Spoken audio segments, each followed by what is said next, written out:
Linis ng galing paliparan, walang sasakyan.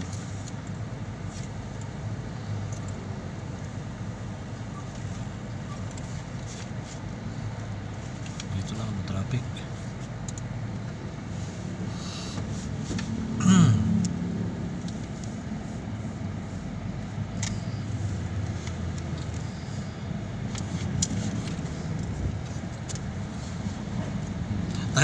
Pagka yung natanggal yung ano dyan, yung harang, tapos magdire-diretso ka rin.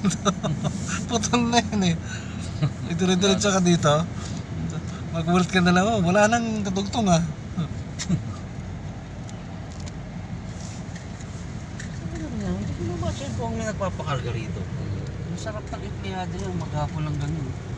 Yari yung ano, walang kinita. Walang nagpapakarga. Eh, pwesto ka kung mga balik-balik nyo, wala akong makita yung nagpapakarga. Kunin ko na. Kasi minsan paggabi na kailangan ng EPA na ano, kunin ko pa sa kanila.